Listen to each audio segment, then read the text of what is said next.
the pop culture field, and you will.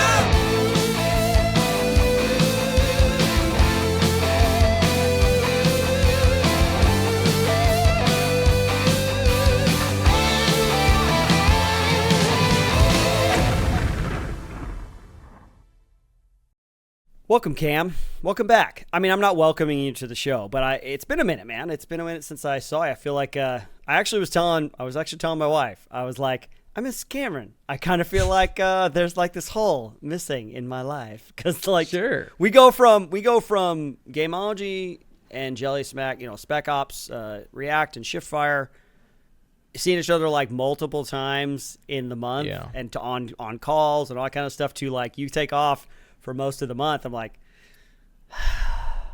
yeah, what do I do? What am I doing with my life? Where's Cameron? Yeah. Well, first of all, thanks for having me on the show. And yeah, man. No, I completely feel the same way because like we go literally from filming Shiftfire every month, and then also we were doing the podcast in person for a long time, and then just like hanging out, and now I'm doing this thing on the side where like I'm gone all the time. I think the important lesson here is I missed you too, buddy. Yeah, this is great. good. We've had an intense like couple of years because we met right in the beginning of COVID, right when the intent that like then when it was at its fullest in California, and so we've had this really intense like intro to each other and then working relationship like for the past 3 years, and now things are kind of slowly shifting and changing. So it's just nice to reconnect, man. It's cool. It is. I 100% agree, man. I mean, it's nice to see your digital face. Yeah, that's right. Man, someday, man, who knows what's going to happen. I miss the in-person stuff, but I do. I do have you'll be happy to know that, and you'll see it on the video, but I have the angles. Our angles of our screens are just perfect to where it actually looks like we're looking at each other. We're looking at each other? Yeah. Because my camera's off to the right, so it makes it look like I'm looking to the left. So you're looking to the right, so it looks like we're literally looking at each other. That's great. It's Hell of an good. editor. Power move.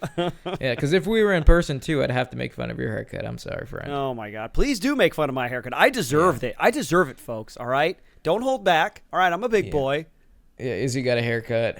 I got the worst. Usually like Izzy's in his 40s, but like he always looks clean. Like he definitely has like a 20s vibe style going. Yep. But yeah, it looks like you went to him and asked for the high and tight. I got the dad from American Beauty haircut. Like the what's his name, Steve Cooper or whatever that actor's name is. Like he just doesn't give up the high and tight look, No, not at all. And I'm very ashamed. I should actually stop working out because the more I work out, the worse this looks because it just connects badly. And I got the green shirt on today. What's wrong with me? I'm trying to like recapture old glory. Yeah. And next thing you're gonna be wearing dog tags and calling everyone boy. Like, Boy, you don't. It's fine though. The one thing I've realized, like I've had a couple bad haircuts. Actually, the worst haircut I ever got was before I took my fiance to Belize, and like I went to some random barber in the valley, and he was on the phone the entire time, and like he just started chopping away, and like my hair goes it like flips to the left, but he like made it wet, and he was just like, oh, it looks like it goes to the right, but he would be right if he asked me. But I have this like cowlick that makes it look like it goes to the right, but it actually falls to the left. So he cut it like it falls to the other side. So I literally, my head was like crooked. And to make things worse, I literally scheduled like this nice photo shoot as a surprise to take couples photos in Belize. And like it completely ruined the photo shoot. Like in every single picture, there was a mild breeze, and it looked like I had a rooster haircut. And it was like we took some beautiful pictures, and at least 3 of them out of like 20 beautiful pictures was usable because of that hair. Go check out his Instagram, folks. Cam and Fath. I'm sure it won't be on there. I'll tell really, you didn't that. post any? I thought you did. I posted those 3 the that one. made it. Okay. Yeah, to where I was like dunked my head into water really quick just to lay it down. But no, bad haircuts could ruin entire months. But the good thing is it's hair and it grows back. Oh, thank God for that. Yeah. Speaking of Cameron, not being able to cite Cameron's Belize photos on Instagram, rare sightings of rare things and Cryptids is the name of the game. Did I Good. was that too much of a reach around? Was that too much of a work around to getting around to what we're talking about to today? the episode title? I was like, what is he going into? Oh, but man, I'm glad it makes sense. Once you said it, it made sense because I had no idea where you're going. Okay, good. I was like, man, I don't know if I can do this. In my head, as I'm talking, like, I don't know if I can make this work, man. Yeah, no, we're here now, so we might as well just move with it, you know? Yes, absolutely. The world is full of mysterious places and mysterious mysteries. And of those mysteries, none are more intriguing than the cryptids. For those that didn't know, a cryptid is a creature whose reported existence is unproven, such as Bigfoot or the Loch Ness Monster. There are a ton of them, and we are going to talk about as many as we can in today's episode. Cryptids, it sounds like a bug. It actually sounds like a cockroach or a spider or something like that, but I didn't realize that there was like an overall name for like mysterious mythical creatures, basically. Yeah, no, I think I fell under the umbrella of your introduction where you're like, hey, if you didn't know. Because when we saw the email, by the way, shout out for this idea. And this idea comes to us from Robert. Please excuse, Bowl? You don't know which one's silent, the O or the E. Robert Bell or Robert Bull? Robert B. How about that? I know you're listening, buddy. So thank you for the idea. I was one of those guys. He was like, you guys should do cryptids. And I'm like, I don't know that many bugs. But then you guys explained it to me, and I was like, oh my God, yeah, that's a sick episode. Because there are so many pieces. First of all, just cryptids in general, super interesting to me. Like, I've always had a love for, like, all things spooky and paranormal. And, growing up watching the Sci-Fi channel, there was no short of these types of movies. Yeah. Yeah. They've captured the imagination of people around the world. It's this, I guess it must have something to do with the unknown, the great big, the great wild, out there, the unexplored regions of the world, that even though, the population of the earth has exploded and there are people, it feels like there are people everywhere over every inch of the world, there are still large portions of the ocean and the jungle and even the great, the great north, the great wide north of Canada or whatever, in the mountains in the United States and all around. It hasn't been explored. Yeah. So these things come out of myth and legend. And I'm not even really sure where some of these things originated, but some of them are kind of cool. Some of them I think are a little goofy. I feel like the more modern they are, the more recently they've been created, maybe the more people are trying to reach for something. Which is weird. To me, I like that these are still going on because it literally just tells me that there are people out there that hate to be wrong and will literally die on the hill just to like prove these creatures' existence, to like make their high school bully eat their words. No, there's some really cool, monsters. There's some really cool, just like ideas of creatures that are still out there. And the one thing that, comes to a surprise to me is that like the most unexplored region of the earth is our oceans. Another reason why I'm not a fan. But like you think there would be way more. Like obviously mermaids and mermen and like the kraken are considered like cryptids, but I'm surprised there isn't like way more of these like in the ocean. Like most of the ones we have on our list today are like mainly based off land. Yeah. But I also know you have one like that actually has a personal connection to you. What? Wait, which one are you looking at? The Lake Elizabeth monster? The Lake Elizabeth monster. So funny. This one is probably the least, has about the least amount of evidence attached to it, because all I have are stories from when I was a kid about the Lake Elizabeth monster. So I grew up in a place called Lake Elizabeth, California. It's up kind of in the high desert by Mojave and those kinds of places. And I just remember my dad telling me about the Lake Elizabeth monster, and it's basically just a pterodactyl. There's a pterodactyl around these hills, and it would fly around. And I don't even know how old the legend's supposed to be. Like if it's one of those kind of early 1900s kind of thing. Because that area, if you look at it, it's pretty filled in at this point. There's people everywhere. There's living up in the hills, down near the lake, all around. It's right next to the 5 freeway or not too far away from it. So there's not a lot of wilderness left. If something was flying around, especially with today's technology, you'd think you'd see somebody would have seen it. But so all I can say is that if the Lake Elizabeth monster, which is basically supposed to be like a pterodactyl, flying pterodactyl from dinosaur times, if it ever did exist, we have long since killed it. And somebody has it up on its wall, up their wall someday. Plus, what we know about like pterodactyls from like Jurassic Park is they're assholes. Yeah, and like they come after you. Yeah, they straight up come after you. And like Lake Elizabeth, when we, I remember you telling me this story when we went there for the Baton Death March. Yeah, that's right. You've been there, yeah. Yeah, and you were telling me about this. And like that place has a lot of wide open spaces. Yeah. Perfect spaces just to be absolutely picked up and brought to a nest of some random, Lake Elizabeth creature, pterodactyl thing. Yeah. But yeah, that one's total BS, I think.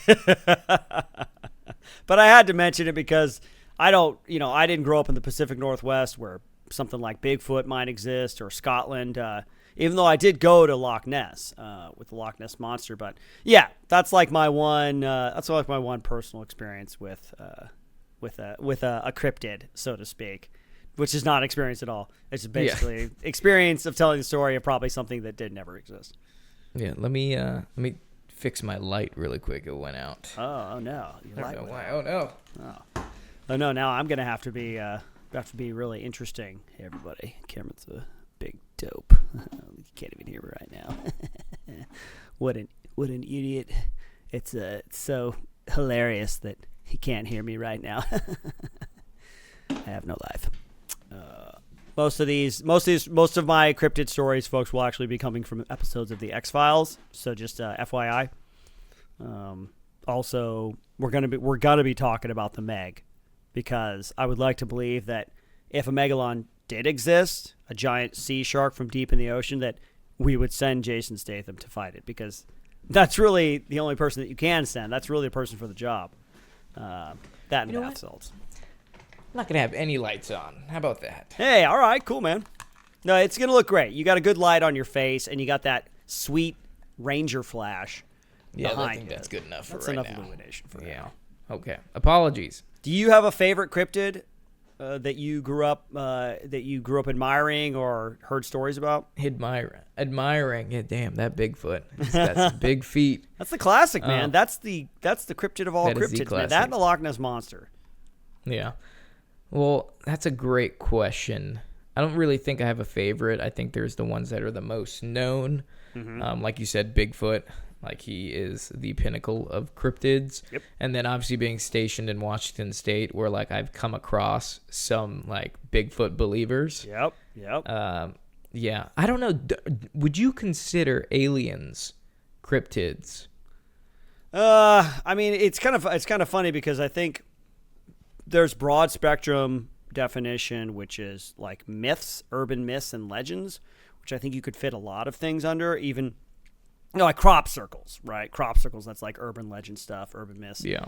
I think when it comes to cryptids, I tend to want to think that they are earth-based monsters. You know what I mean? Even though I got one in here that it's a humanoid thing. The Slender Man, we can talk about a little bit, but yeah I feel like I think cryptid is legendary creature, rumored to exist, but there's not a lot of evidence for it actually existing, if any. Sure. Aliens obviously exist, so we couldn't put them under the cryptid. Yeah, they're very real. I mean, but hey, it's our podcast. We can talk about whatever we want. What's your favorite cryptid? I mean, honestly, like Bigfoot he's the granddaddy of them all. Like, he's the maybe the most well-known, at least in the United States. I don't know if you guys are listening to this internationally. You let us know if you've ever heard of Bigfoot, or if you have something maybe similar in your country, because they things like the Yeti, right? He's from Asia, and there's got to be other incarnations of this. But Bigfoot, Pacific Northwest. I was stationed at Fort Lewis, as you were at a different time. But I like Bigfoot because I saw Harry and the Hendersons when I was a kid. Yeah, Harry and the Hendersons, yeah. John Lithgow, dad, normal family, living in the Pacific Northwest, and they encounter Harry, who is a Sasquatch, and he's actually kind of a bumbling. He's like kind of a nice guy, and they have all sorts of goofy adventures. Nobody just gave him a chance, Yeah, exactly. And everyone's kind of after him because they want to hunt him down and shoot him. And so the Henderson family helps him out, and they release him back into the wild. Spoilers, folks. He goes back home, and then you see his whole family, the Sasquatch family, And I Yeah, love real. I love John Lithgow. He's been a part of No, my Harry and the Hendersons is such a wholesome movie. yeah. And Yeah. you got the monster truck Bigfoot, which I don't know what its track record is, or if any of you guys are interested in monster truck rallies, but I don't think it has the best like record. But it's such an iconic truck, Bigfoot, the Bigfoot truck.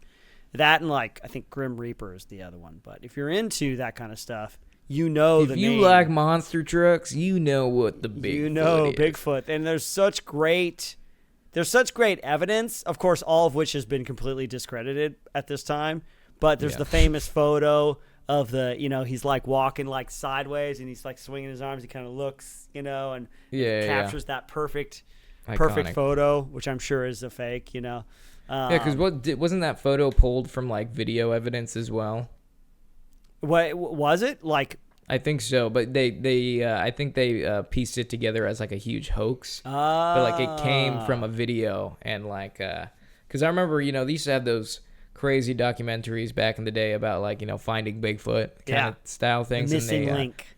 Yeah, the missing link, and I think they had that entire video, and you can like see him kind of crossing that literal open area, and then he like looks over, and that's where they snap the shot. But like I'm pretty sure it's taken from a video, but they're like, yeah, this video's fake, like it's a guy in a suit, it's all fake. Bigfoot's not real. It's the Patterson Gimlin film from 1967, frame 352 of a female 350. a female Bigfoot.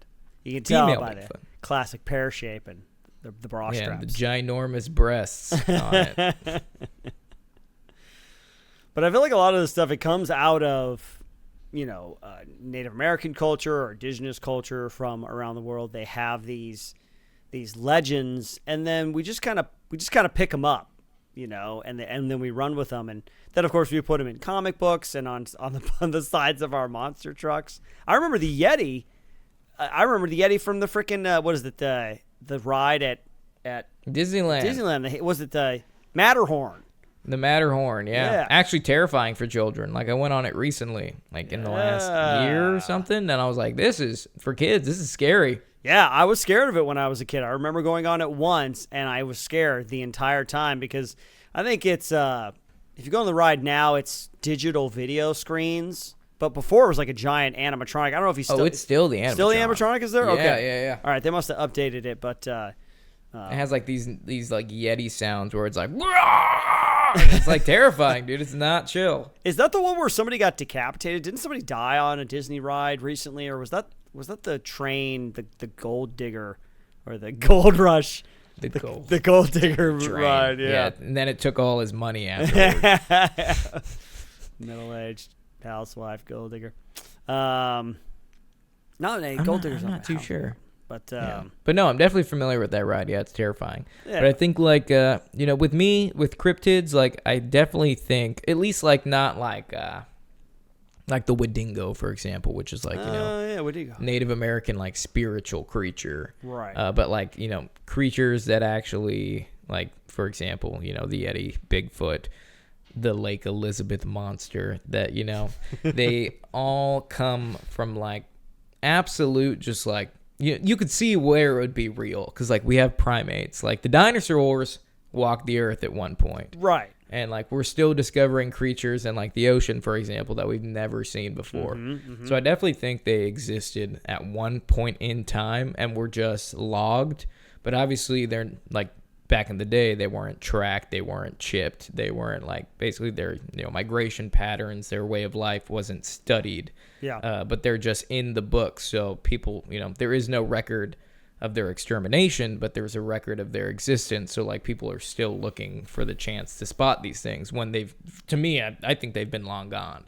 Yeah, man. I think if with a lot of this stuff, I'd like to believe that somewhere deep in the ocean, or maybe in some unexplored region of something, the Amazon or whatever, there might still be like a dinosaur-like creature, but with with people spreading across the globe, and animals naturally, I think most of them kind of stay away from people because they want to go to wherever their natural habitat is. I think we've cut that off slowly but surely by spreading out across the planet. And so I think, I tend to want to think if a lot of these things, whatever formation they were, they're just in myth and legend at this point, you know. And then I think a lot of people, the whole Bigfoot thing, Wendigo or the Wendigo, the Yeti. Since a lot of the stuff has origins in indigenous people's culture, they probably had like some spiritual significance or something, and then we popularized it and put it into pop culture, and now it's just kind of lost all meaning because a lot of those tribes aren't around anymore. Yeah. Well, I mean, I'm a huge fan of like for example, in Latin America, like the Chupacabra. Yeah, like the Chupacabra. blood sucking creature of the night. And like people literally have gotten so desperate of proving this thing's existence that they're like taking videos of hairless Mexican dogs, and they're like, "There it is." There was a hairless bear. Yeah, it was a hairless bear. Was it a bear? It was a hairless bear. I know they did one video of like this Mexican hairless dog, and it's just like walking down the street like dogs do, and people are like, "That's a Chupacabra," because I mean they're ugly. They're super ugly. Yeah. But no, I do like the Chupacabra just because, growing up, like I said in the beginning of the podcast, I just watched Sci-Fi Channel all the time.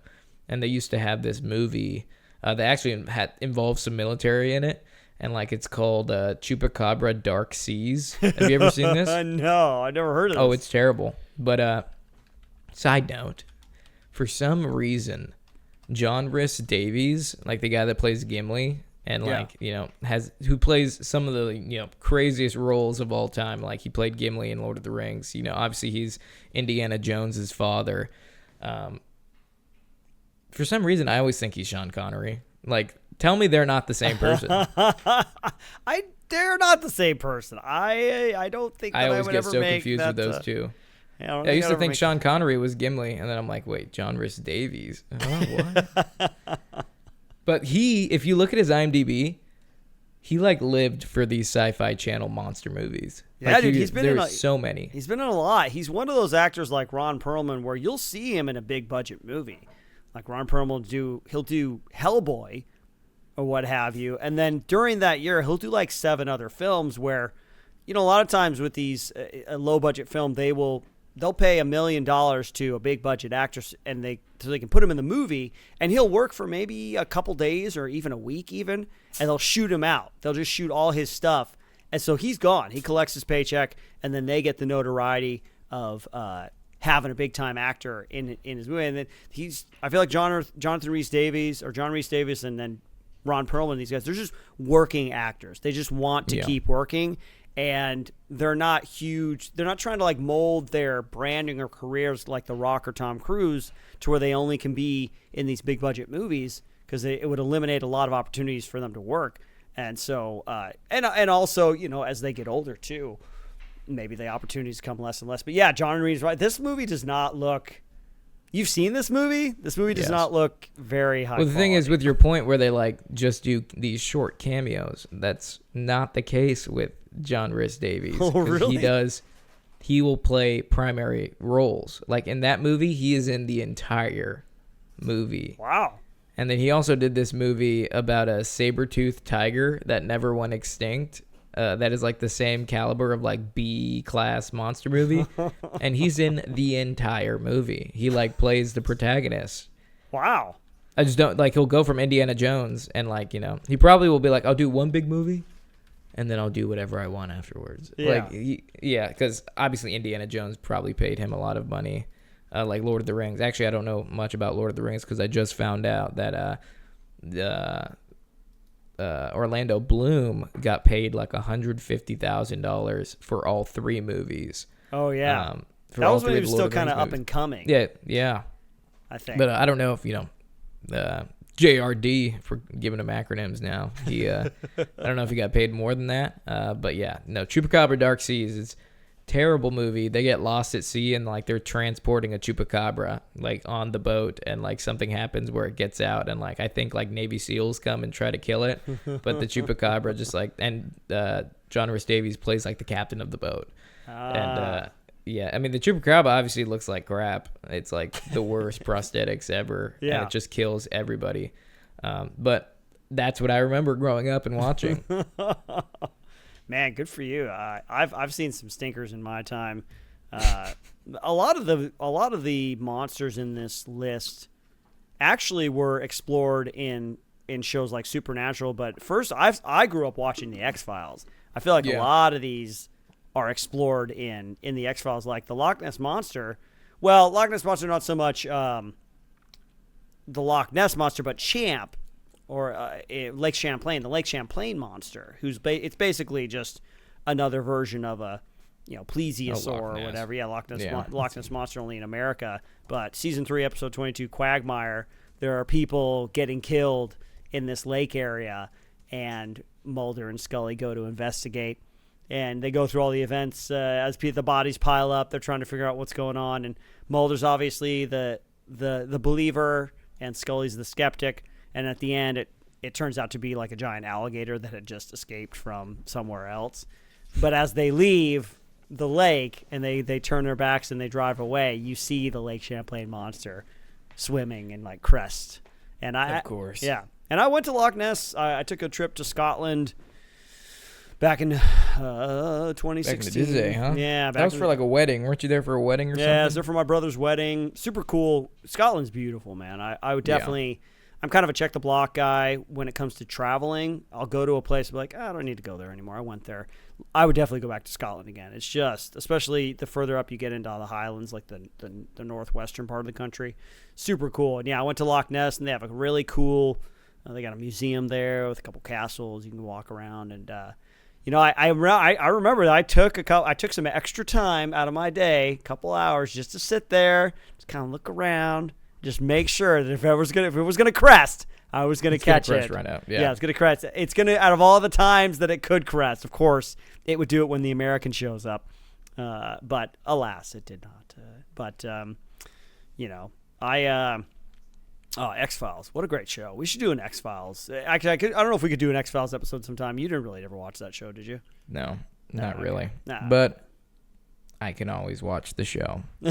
You can. You are really good. You're a lot better at keeping up on shows than I am. I seem to have no time. But the other one, I'm just gonna put this out there because it's one of my other favorite episodes. But it's season 4, episode 15. They had like 10 seasons of that show, man. Can you believe that? Jeez. Yeah, I think they tried to get some new people in there towards the end because it had been Mulder and Scully. Maybe the actors wanted to go off and do other things. They'd been with the show for so long. They tried to get new agents to come in and kind of replace them. I think one of them was Robert Patrick, and there was another lady. She's been in, she was on House on Haunted Hill. She was one of the caretakers. She was the caretaker's wife. But she was there. They were going to be the agents, and it just did not work out. I don't think it worked out at all. So. Didn't work. But there was failed. There was another episode called Kaddish. It was about a Jewish golem. And I was about to ask you about that. That's the first time I've heard about the Jewish golem, and I myself am a Jew. Yeah. Not by religion, by birth. So I'm like, this is an interesting one. And apparently, yeah. Yeah, because a golem is a creature formed out of a lifeless substance such as a dust or earth that is brought to life by ritual incantations and sequences of Hebrew letters. The golem, brought into being by a human creator, becomes a helper, a companion, or a rescuer of an imperiled Jewish community. In many golem stories, the creature runs amok, and then the golem itself becomes a threat to its creator. That's cool. That sounds like magic and fantasy at its like all-time high. Because in the Warcraft movie, they have a golem in there too. Golems. Yeah, I think in wider D&D type Warcraft lore, it's an elemental spirit, so it's like a rock monster or a mud monster or something like that. So it's a bit of the same kind of vein or whatever. But in that episode, it turns out that there's a Jewish guy that had been killed in this community by 3 stereotypical white supremacists, and then he seems to come back. Like they capture him on film, and it looks like him, but he's kind of like dirty looking. It turns out his betrothed, his bride-to-be, out of a spirit of vengeance and love for him, crafted a golem and did the incantation on him, and it came back as a vengeful spirit, and it came out and killed those evil white supremacists. Killed those whiteys. Yeah. But I mean, that's like a fantasy silly one. Same thing with like this one, the Mongolian death worm. I never even heard of this before. I never heard of this one too until I saw it on the list, and I actually took a good chunk of time looking into this because it is super ridiculous, and there's no way that like if this thing does exist, that it has not been spotted before. Yeah. Yeah, because it's like apparently it exists in the Gobi Desert, and like there's a lot of pop culture revolved around it, but definitely it could be the inspiration for like the giant worms in Dune. Yes. And those are giant worms in Dune. So like if this thing is based off that, how the hell do you not like see this, entire Earth moving from like, especially with all the tech, like you said in the beginning, the technology we have for like the Lake Elizabeth monster, like how would you not be able to see this? Especially something moving underneath the surface that's moving Earth would, to me, emit some type of seismic signature. Yeah. So like there would be like some sort of really low grade earthquake happening at all times, and I'm like, if that hasn't been caught, like no, there's no way that's real. And do you know how, like, when it comes to the desert, I just thought of this. How deep does the sand portion of the desert go? Is it like hundreds of feet? It's just sand on sand on sand? Or would there be an eventual point where it hits the kind of a bedrock type hard packed clay or granite? I just don't know much about geology to know, if something that big could actually kind of move around under the surface without being detective. Or if it's like you dig a little bit and it's just like bedrock, like 10 feet down. I don't know. Yeah, I mean, it would be hard to navigate if you're a creature, because I'm assuming like worms in general don't have eyes. And like, if you dig in the desert, sometimes you find rock, sometimes you find water. And like, even when you find water, like water packed on top of itself is heavy. So like, it's going to wet that earth. And then if, once the water goes away, it hardens and it becomes, impossible to work through. Like it becomes that clay material. Yeah. So I'm assuming like they can't just are moving freely underneath the surface. There's no way. Well, I mean, that would be a Tremors type thing, right? You ever see Tremors? They be. got the graboids that Yeah. they detect people by the vibrations that they make when they walk across the ground. That's how they attack. Yeah, I mean, who knows? Tremors could have been based off the Mongolian death worm. Yeah. I mean, they actually had a Mongolian death worm movie. Unfortunately, it was made by the Sci-Fi channel, and so it sucks. I think it had one of the dudes from the less successful actor from All Saints Day, Boondock Saints, in it. So it's not going to be very good. And the CGI, I watched a couple clips before the show, and CGI it's bad. It's like really bad. Yeah, I'm sure it's almost a like they sci-fi didn't movie. even try. Yeah. Yeah. No, a lot of their budget's probably hiring dudes like John Rhys Davies, and then the rest of the CGI budget just goes down the hole. Yep. They just want to get that big name actor. This next one, even though it does not exist on the scale that we would like to, or at least we don't know, but the Kraken. Like giant squids, man. Giant squids do exist, and they do exist. We have and they're huge. Yeah, they're documented from the ancient times. But then we also have. I looked it up, and there's actually some footage of a giant squid. It's like it's like 20 feet long, and it actually came up to the surface. It got these Japanese divers got some footage of it. It looks so crazy. It's scary to look at. Yeah. No, squids are scary in general, dude. Yeah, but man. could you imagine one that can like take down an entire boat? Dude, that's crazy. And who knows? This one probably came up to die. I don't know why it would try to surface, but yeah, man, coming up to coming up from the surface and taking down giant ships and stuff. Well, they're probably like. They've also had documents that they see like sperm whales that have scarring on them that is consistent with them getting into fights with giant squids. So they've washed up on shores, and I just think that's super cool, super scary, which is one of the reasons that you and I are in agreement that I'm not a big fan of the ocean. Yeah, no, because I don't like the ocean. Because I just don't like the fact that I can't see the bottom. Okay, and then knowing that there are giant squids there. Not that they were going to come after me, all right? They're not coordinating their attack to go after Israel Wright, but just in case they are, I'm going to move to the desert. Yeah, no, far away from the ocean, because the ocean also has like, obviously there have been a lot of movies lately that talk about like the megalodon shark. Yeah, which is a terrifying thought to think that like these things actually existed at one point in time. I mean, like I don't like sharks already, and like Jaws screwed me up as a child, and totally I blame that movie for like my fear of the ocean. But like to think that one of these sharks is literally like 10 times bigger than the biggest recorded, great white we've ever found. Yeah. Is absolutely terrifying. And like I was on Instagram the other day and like there was this it's probably fake, but still thinking like in perspective just how big these things are. There was like some satellite, like Google Earth footage or satellite footage of like from the ocean, and you could just see this like ginormous shadow underneath the surface.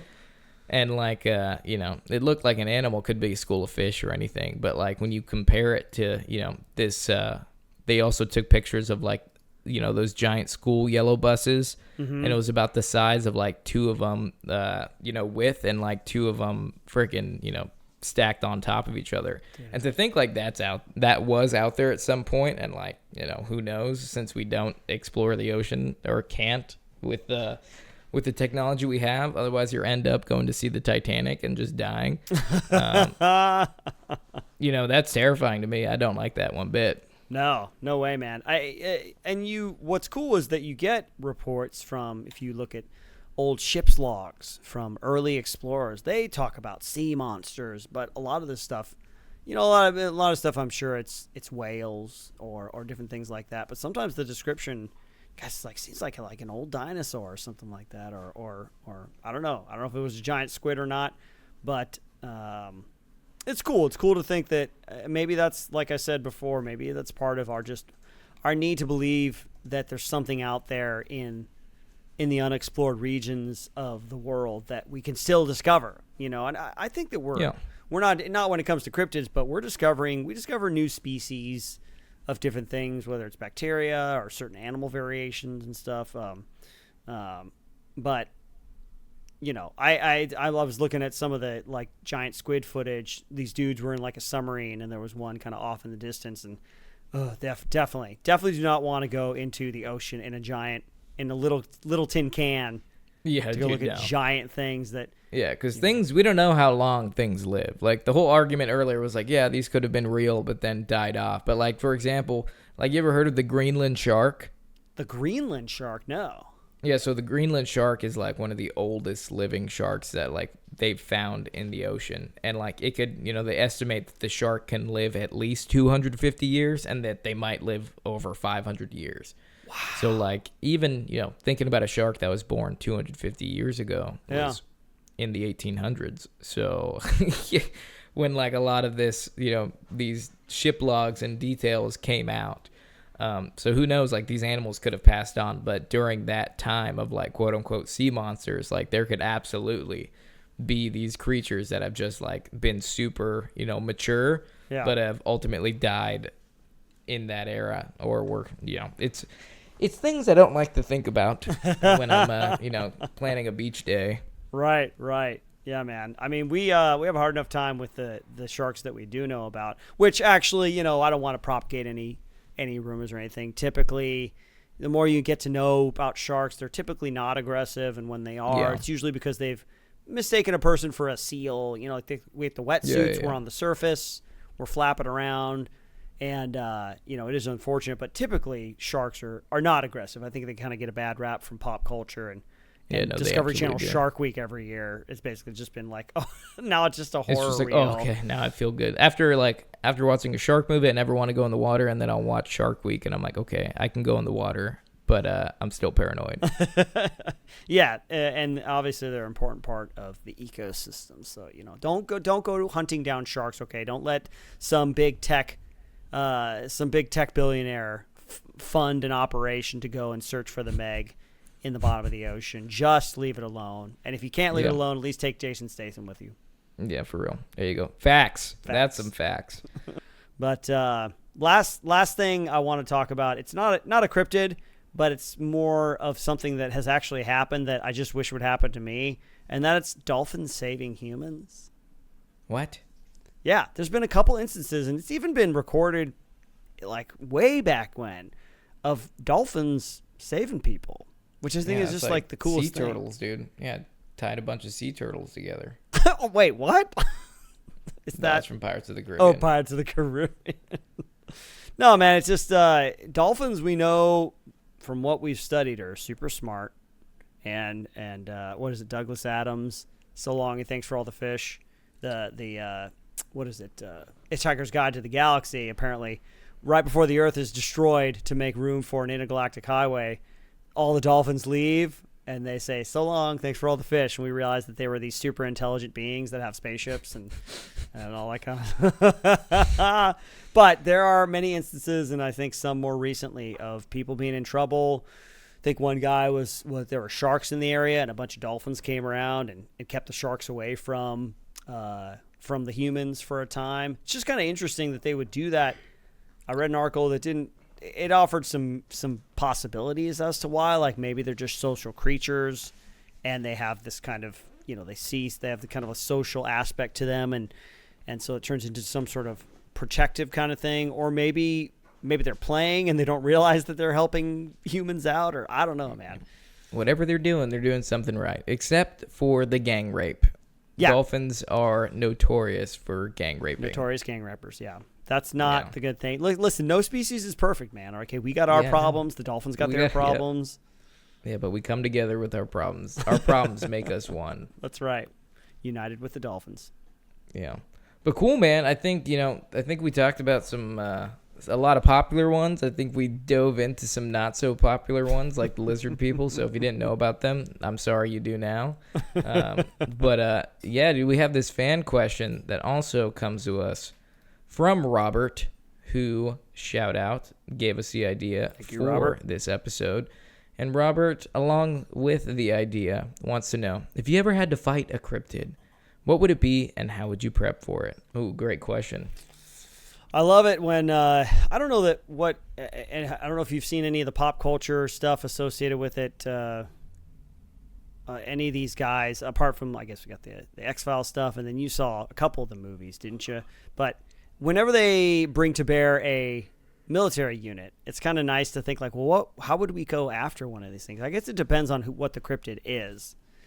I feel like maybe just because I don't like the ocean. You have the benefit of picking your fight here. Yes, that's right. Yeah. I think Bigfoot would probably be maybe the best one, unless it's a situation where we know that the cryptid itself, its habitat, it knows its own habitat or its area, and it's good. It has good senses, and so it's going to run off. If there's like a big element that's after it, because I would want to have a lot of guys, a lot of satellite technology, a lot of surveillance technology, and stuff like that. A lot of vehicles to go after it. But if we could only have a small element, I guess that would be some sacrifice to be. I'd want to. I'm just guessing some tech billionaires funding this whole operation. Well, it's your world.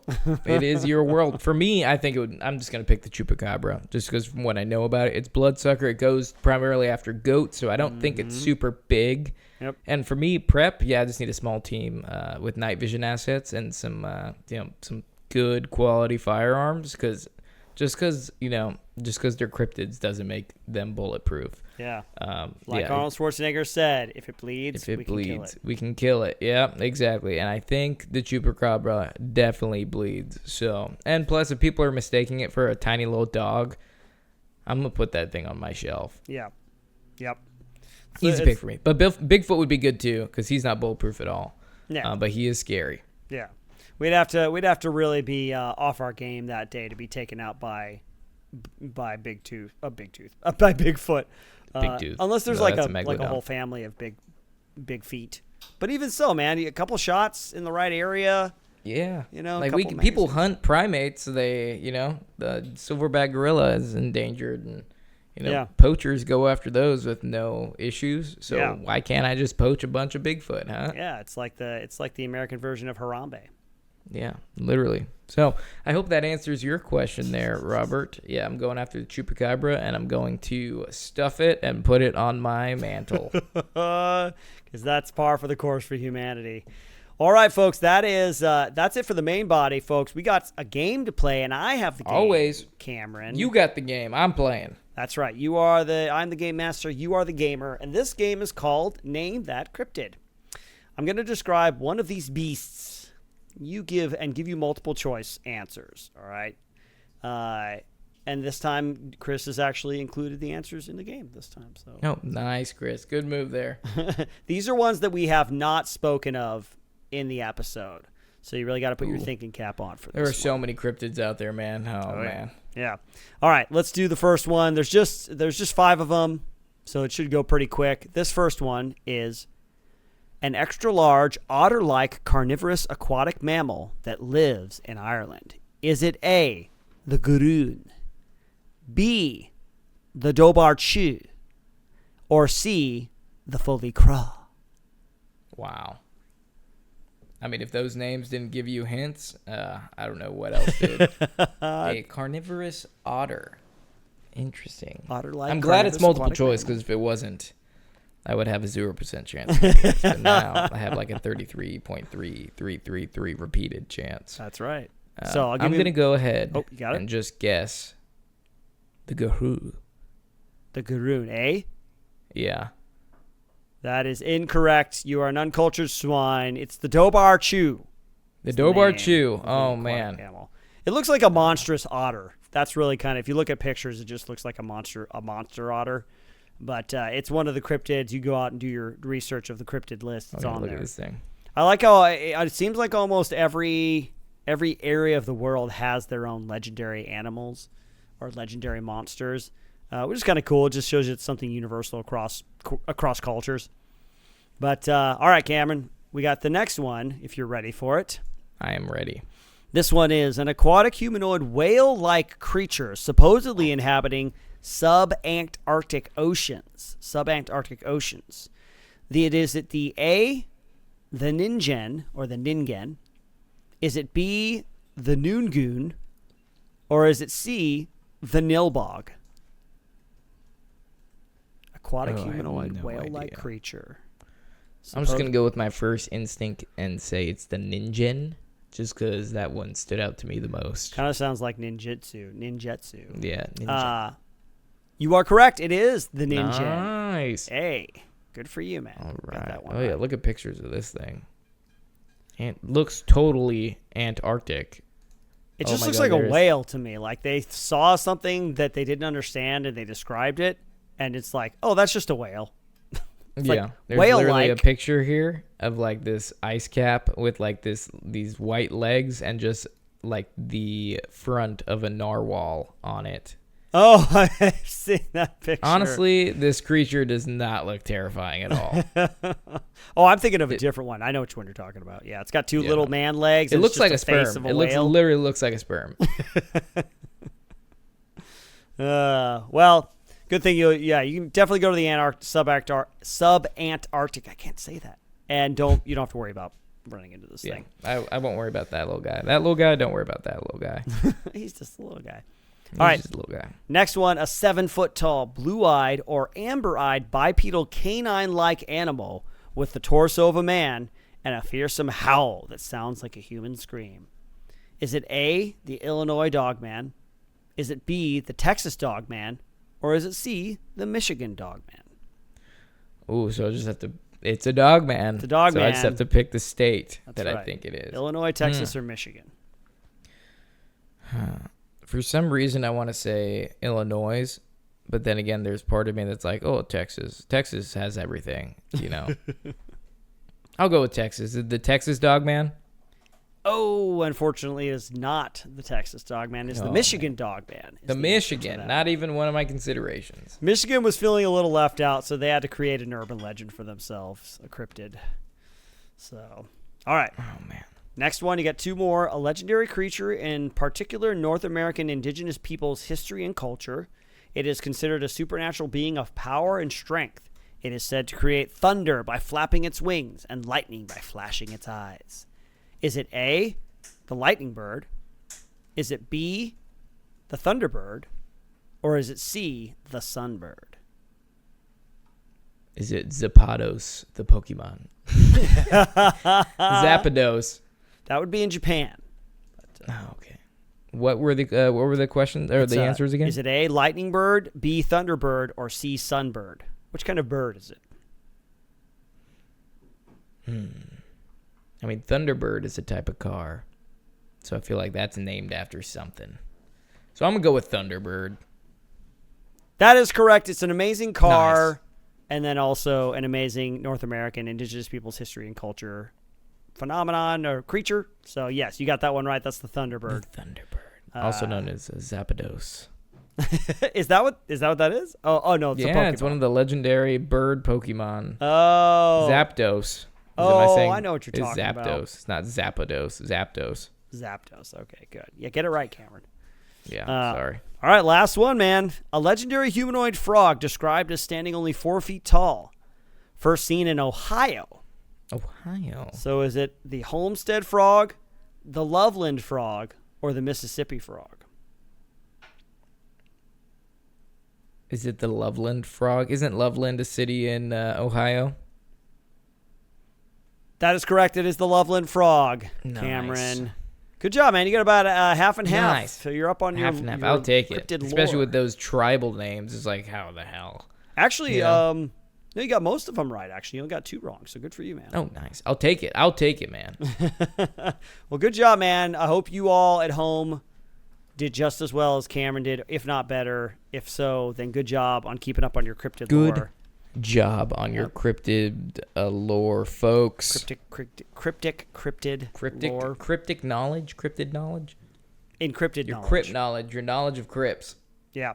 Or your crump knowledge, your knowledge of crumping. That's solid. That's solid, man.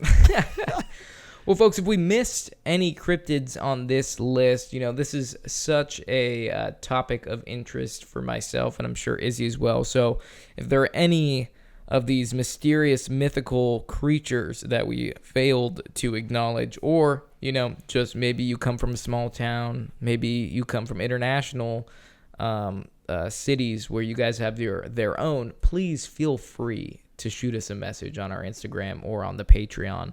Yeah, I'm very interested in this, so I'd love to see what's out there, see what myths people are coming up with to prove their high school bullies wrong. Yeah, folks. Yeah, you want to get in speaking of Patreon, you want to get in on the Patreon, folks. We have full episodes for our Tier 1 subscribers, extra episodes for our mid-tier subscribers, and then we do a live stream once a month where me and Cameron get together, watch a movie with our top-tier subscribers. So if you want more of this great content, got to show up to the Patreon, folks. We also got merch that you can check out. Click on the link in our bio for Instagram and to go check out some of that cool merch. And yeah, folks, hope you stay safe out there in the great big world full of mythical monsters. Yep. And with that, cue music.